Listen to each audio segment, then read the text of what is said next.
तो बिहार को अपराधियों के हवाले मत करिए, अराजकता का वातावरण मत बनने दीजिए, क्योंकि बहुत नुकसान बिहार को हो चुका है। आप तो चला चली के बेला में बैठे हैं, लेकिन बिहार को बड़ा झमेला में डाल के जा रहे हैं। जिसको उत्तराधिकारी बना रहे हैं वही उम्मीदवार बना रहा है, और कैसे उम्मीदवार बनता है राजद में सब जानता है, मंत्री कैसे बनता है वो सब जानता है। जंगल राज को आपने कह दिया जनता राज, और ये जनता राज नहीं तो गुंडा राज हो गया। इस गुंडा राज से बिहार को मुक्ति दिलाइए, नहीं तो वो गुंडा आपको भी नहीं बख्शेगा। तो इनसे संभल नहीं रहा है व्यवस्था, पूरी तरह से इनका तंत्र फेल है। तो जब तंत्र ही फेल है तो कहाँ से शराबबंदी सफल होगा। नमस्कार, न्यूज फाउंडेशन देख रहे हैं आप, मैं हूं आपके साथ धीरज सिंह। बिहार में शराबबंदी को लेकर अब महागठबंधन के नेता भी सवाल उठाने लगे। हमारे साथ हैं बिहार विधानसभा में नेता प्रतिपक्ष विजय सिन्हा जी। सर, पहले जीतन राम मांझी, उपेंद्र कुशवाहा, अब कांग्रेस की एक विधायक है प्रतिमा कुमारी, उन्होंने शराबबंदी को खोलने की मांग की है। उन्होंने कहा है कि कुछ भी उसे सफल होता हुआ दिखाई नहीं दे रहा है। देखिए, पूरा सदन संकल्प लिया था कि बिहार नशा मुक्त हो, शराब मुक्त हो। माननीय मुख्यमंत्री जी जो अभियान चलाए थे, हम विपक्ष में थे, हमको लगा कि नहीं एक अच्छा अभियान, इसका समर्थन करें।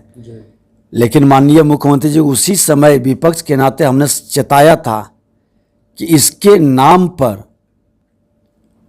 आपके भ्रष्टाचार बढ़ेगा और अवैध कमाई का एक माध्यम बनेगा, और वही हुआ। आज इनका थाना को आमदनी का एक बड़ा जरिया बन गया, कई दरोगा करोड़पति बन गया, अकुत संपत्ति का मालिक बन गया, और एक नया वर्ग पैदा हुआ। कम उम्र के लड़के अकुत संपत्ति कमाया है, गाड़ी 4 व्हीलर लिया, आर्म्स लिया, अब तो ये बड़े अपराध भी करने लगे हैं गैंगवार के रूप में। तो माननीय मुख्यमंत्री जी, आपका तंत्र पूरी तरह से फेल है। आपके पदाधिकारी में पूरी अराजकता है, लूट की प्रवृत्ति है, भ्रष्टाचार चरम पर है, इसलिए ये सफल अभियान नहीं है।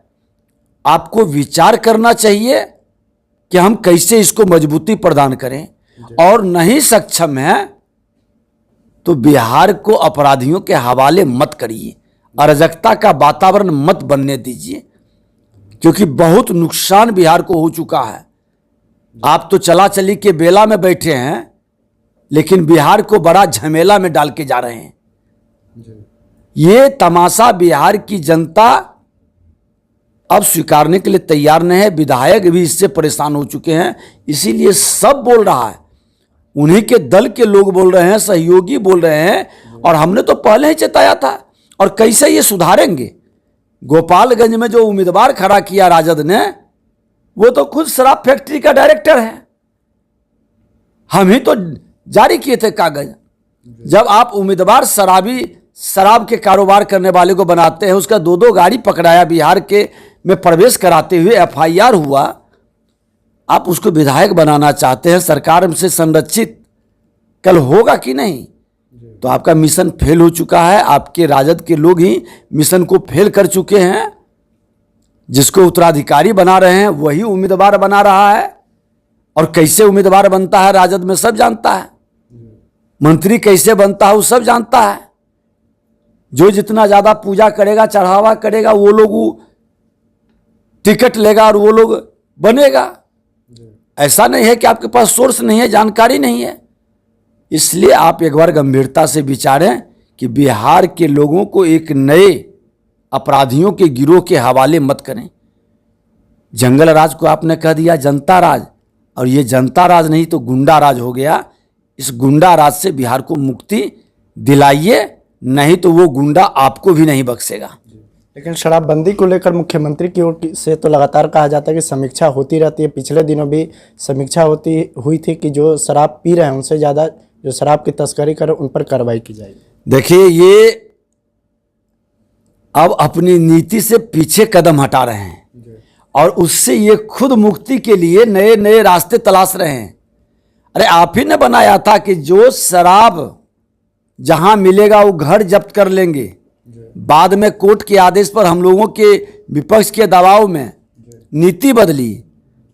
अब बैक हो रहे हैं, शराब पीने वाले से हटेंगे, शराब बेचने वाले को पकड़ेंगे। अरे आप पीने और बेचने वाले को क्या पकड़ रहे हैं? जो बेचवा रहे हैं उसकी संपत्ति किसी की जब्त किए हैं। कई भ्रष्ट पदाधिकारी जिसको आपके शराब के मामले में आपने उस पर कार्रवाई भी किया है, उसकी संपत्ति जब्त क्यों नहीं कर लेते हैं? आदित्य कुमार जो शराब के ही मामले में गया का एसएसपी पर आपका मामला चल रहा है, क्यों नहीं उसकी संपत्ति? वो भागा हुआ कहाँ है? एक एसएसपी रेड कॉर्नर नोटिस जारी हो रहा है। कितनी मजाक, कितना दुर्भाग्यपूर्ण स्थिति है बिहार सरकार की कि अपने एसएसपी के लिए उनको रेड कॉर्नर नोटिस जारी करना पड़ रहा है। तो इनसे संभल नहीं रहा है व्यवस्था, पूरी तरह से इनका तंत्र फेल है। तो जब तंत्र ही फेल है तो कहाँ से शराबबंदी सफल होगा? एक आखिरी सवाल है कि लगातार शराबबंदी खोलने की मांग की जा रही। जीतन राम मांझी, उपेंद्र कुशवाहा और प्रतिमा कुमारी कांग्रेस के विधायिका ने भी कहा है, क्या लगता है अब शराबबंदी खोल देनी चाहिए चूंकि बिहार में पूरी तरह से ये फेल हो चुका है? देखिए, नशा मुक्ति का संकल्प, ये अभियान बिहार की धरती से शुरू हुई है और इस अभियान को जिसकी नीयत और नीति ठीक रहेगा वही सफल कर सकता है। और नहीं, अगर जो नीयत और नीति ठीक है तब उनको विचारना चाहिए। बहुत बहुत धन्यवाद। यह नेता प्रतिपक्ष विजय सिन्हा। दिल्ली से न्यूज़ 4 नेशन के लिए मैं धीरज सिंह।